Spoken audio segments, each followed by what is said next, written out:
Okay, now we're getting into summation identities and how to use these to find sines, cosines, and tangents of angles that are not pretty angles on the unit circle. They're not special things like 30 degrees, 45 degrees, 60 degrees, and so on. And how that works, we'll get into in a moment, but I do really want to focus on these equations right here. We have to memorize these. This one in particular, the summation identity, is so important. It comes up quite a lot in this class in trigonometry, and you'll see it again in calculus, college level algebra. It's all over the place. So you just got to memorize this one. And I think the easiest way, at least what I've used in the past, is a little rhyme. Sines can't change sines.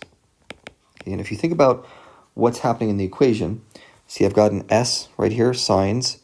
C stands for can't, C stands for change, and S stands for sines. So that's what that reminds me of when I think sines can't change sines. And if you look at the plus sign in the parentheses, that hasn't changed, right? Because sines can't change sines. It's not going to change the plus sign. And likewise, below it, you see A minus B. Okay, right here, and that sign has not changed either. It's still a minus sign right there. So whether it's plus B or minus B, you can use this equation right here. One of these two, anyway. Now with cosine, it's slightly different. The way to remember that one is cosine changes the silly sign. And if you look in the parentheses, what started out as a plus is now a minus, or if it was a minus, it is now a plus. Okay, so keep these two rhymes in mind. Cosine changes the silly sign, and sines can't change sines. That's how you remember these two identities. Tangent's a little harder, and I've tried a bunch of ways in the past. Last year's class came up with some ridiculous story about Tom going to a bakery and buying one, it just went on and on and on. No one remembered it. It was amusing. I just try to say tan, tan, 1, tan, tan. And I just remember that phrase, tan, tan, 1, tan, tan.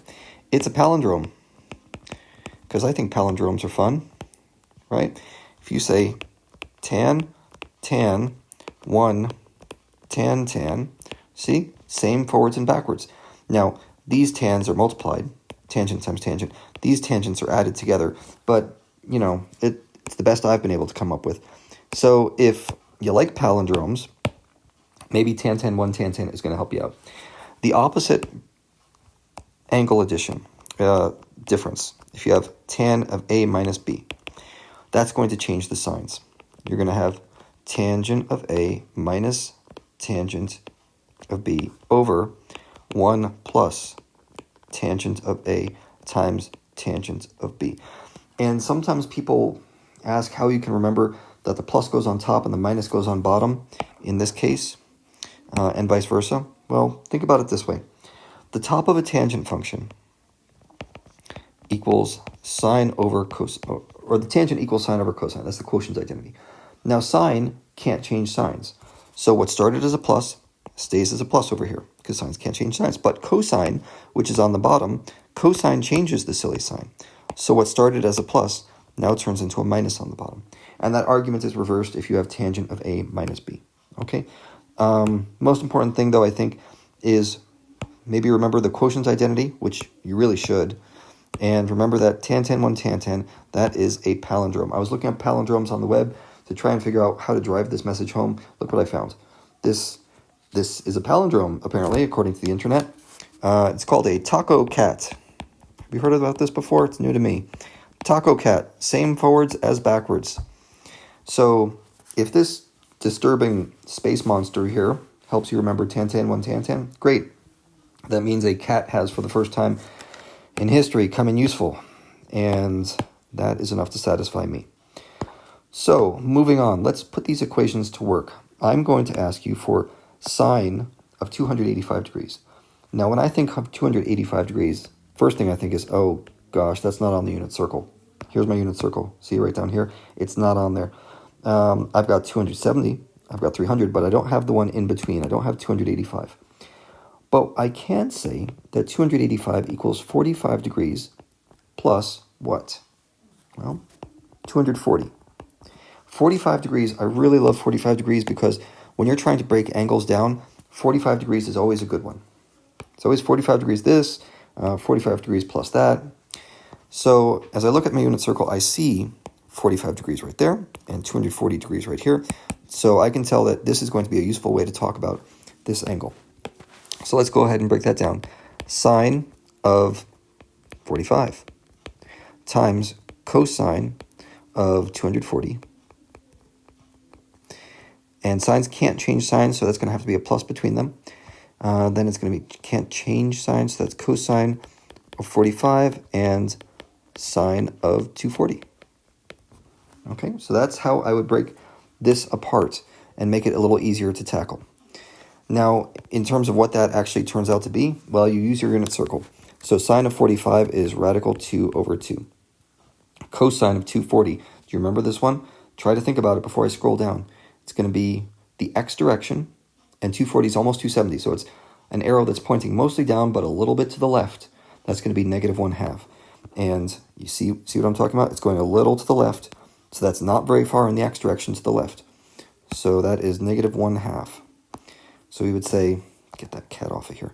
It's going to be radical 2 over 2 times negative 1/2 plus cosine of 45. Again, that's radical 2 over 2. And sine of 240 is negative radical 3 over 2.